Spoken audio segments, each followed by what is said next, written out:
विद्यार्थियों, अभी तक मेरे द्वारा प्रशासनिक विधि पर 19 वीडियो लेक्चर कंप्लीट कर दिए गए हैं। आज मेरे द्वारा 20वां वीडियो लेक्चर कंप्लीट किया जाना है। मेरे 20वें वीडियो लेक्चर का जो कंसेप्ट है वो है what do you understand by habeas corpus, explain. बंदी प्रत्यक्षीकरण से आप क्या समझते हैं, समझाइए। इसकी कुछ हेडिंग्स मैंने यहाँ लिख रखी हैं। नंबर फर्स्ट, मीनिंग यानी अर्थ, ग्राउंड्स आधार, पर्सन डिटेन्ड बाय अदर, व्यक्ति को किसी अन्य द्वारा अवरुद्ध करके रखना, विदाउट लीगल प्रोसीजर, बिना किसी विधिक प्रक्रिया के, और हु कैन अप्लाई, कौन आवेदन कर सकता है।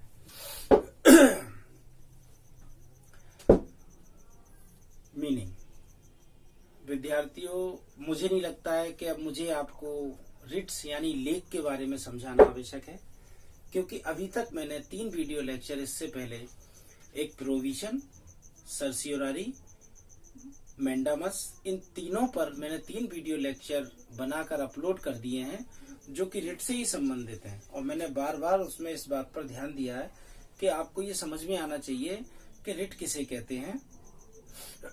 तो मुझे नहीं लगता है कि मुझे बताना जरूरी है, फिर भी विद्यार्थियों में बता देता हूं कि भारतीय संविधान में आर्टिकल 14 से लेकर 32 तक मूल अधिकारों के बारे में बताया गया है।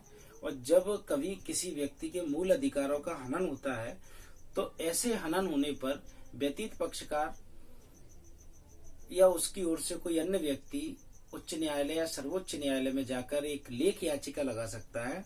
और यदि उच्च न्यायालय या सर्वोच्च न्यायालय, जो भी संबंधित न्यायालय है, वह इस बात से सहमत हो जाता है, संतुष्ट हो जाता है कि व्यतीत पक्षकार द्वारा या किसी अन्य व्यक्ति ने जो लेख याचिका न्यायालय में पेश की है उसमें भी आधार हैं, जिन आधारों पर उस व्यक्ति के पक्ष में और उस व्यक्ति के विरुद्ध जिसने किसी व्यक्ति को डिटेंड यानी अवरुद्ध करके रखा है, हैबियस कॉर्पस यानी बंदी प्रत्यक्षीकरण की याचिका, रिट जारी की जा सके। तो ऐसी स्थिति में न्यायालय उसके अगेंस्ट हैबियस कॉर्पस की रिट जारी कर देगा। इसी संबंध में विद्यार्थियों आज हम चर्चा करेंगे। ठीक, मीनिंग, अर्थ मैंने बता दिया, बंदी प्रत्यक्षीकरण का क्या है, और डीपली थोड़ा सा आपको समझा देता हूं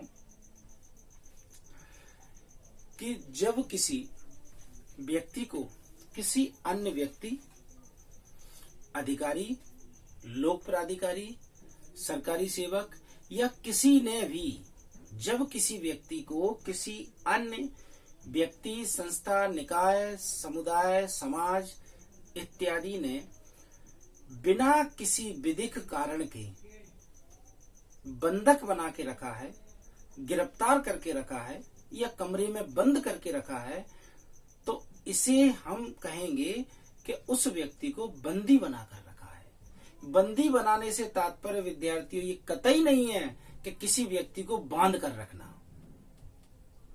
ठीक, हो सकता है बांध कर रखा हो तो भी बंदी है।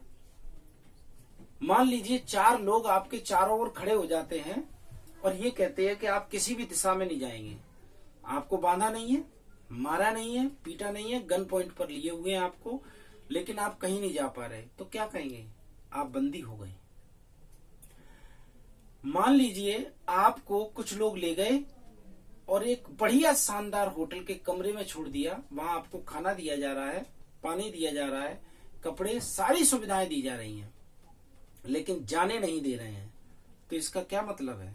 क्या आप ये कहेंगे कि आप स्वतंत्र हैं? नहीं। क्या आप ये कहेंगे कि मुझे कोई कष्ट नहीं है? नहीं। अगर आप स्वेच्छा से उनके साथ रह रहे हैं तो कह सकते हैं कि कोई कष्ट नहीं है और मैं स्वतंत्र हूं। लेकिन बिना इच्छा के अगर आपको कोई व्यक्ति एक कमरे में रखे, सारी सुविधाएं दे, लेकिन कहीं जाने न दे, इसका क्या मतलब है? इसका मतलब है आपको निरुद्ध करके रखा है। इसका मतलब है आपको बंदी बनाकर रखा है। तो ध्यान रहे, बंदी बनाने से तात्पर्य कतई नहीं है कि आपको बांध कर रखा है या नहीं। बंदी बनाने से तात्पर्य है कि कुछ लोग या कोई दूसरा व्यक्ति आपको अपने साथ रखे और कहीं जाने नहीं दे रहा है। इसे बोलते हैं बंदिश या बंदी बनाना। ठीक, और ऐसा कब हो? जब बिना किसी विधिक कारण के हो।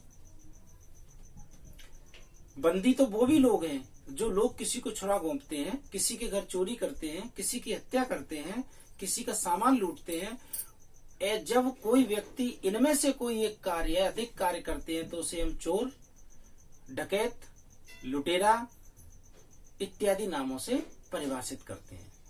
ठीक, या मर्डरर, किसी ने किसी को मार दिया। तो अगर किसी व्यक्ति ने चोरी की है और उसे पकड़ लिया जाता है तो पुलिस ऑफिसर ले जाकर उसे पुलिस थाने में बंद करता है, तो क्या इसे भी हम बंदी कहेंगे?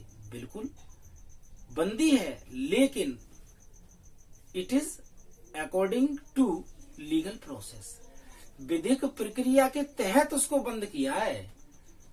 यानी कि विद्यार्थियों, मैं कहना ये चाहता हूं कि भारतीय संविधान में सभी को स्वतंत्रता का अधिकार दिया गया है, सभी लोग स्वतंत्र हैं, कोई किसी की स्वतंत्रता पर किसी भी तरह की रोक नहीं लगा सकता।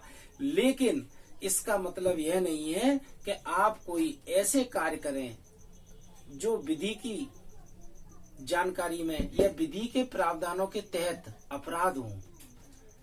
अगर कोई व्यक्ति विधि के प्रावधानों के विरुद्ध कोई कार्य करता है तो उसको बंदी बनाया जा सकता है, लेकिन बिना उसके उसको बंदी नहीं बना सकते।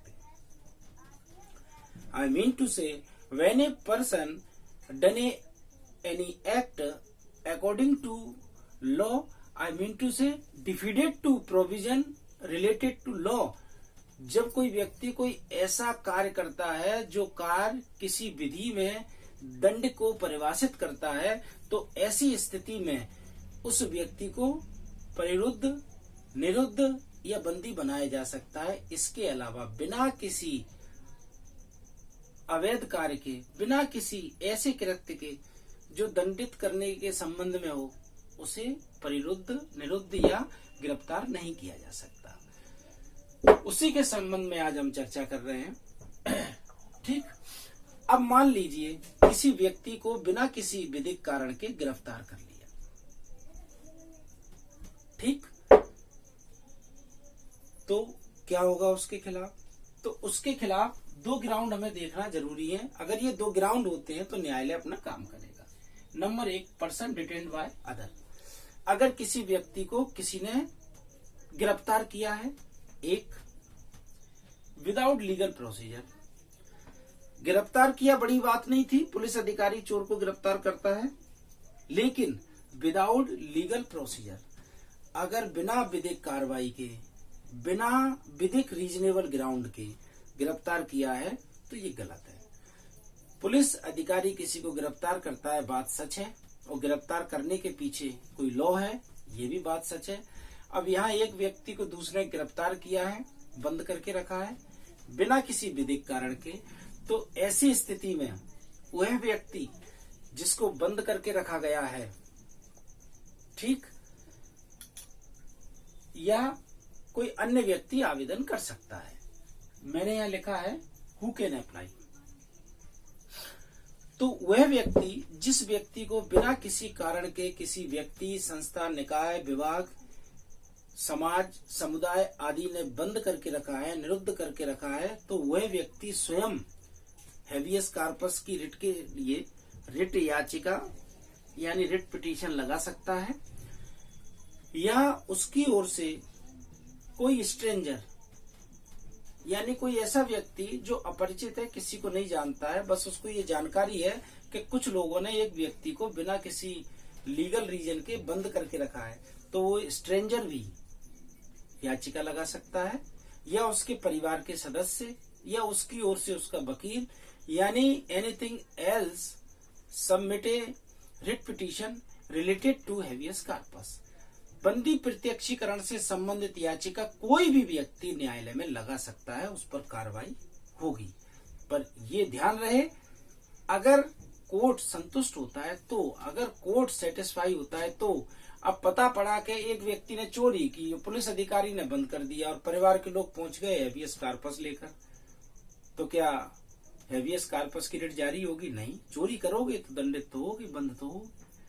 विद्यार्थियों, आज का मेरा वीडियो यहीं समाप्त होता है, और एडमिनिस्ट्रेटिव लॉ पर अब मेरा कोई वीडियो लेक्चर अपलोड नहीं होगा, क्योंकि एडमिनिस्ट्रेटिव लॉ पर मेरे द्वारा 1 से लेकर 20 तक 20 वीडियो लेक्चर ही अपलोड किए जाना है, और आपका सिलेबस कंप्लीट होता है। धन्यवाद।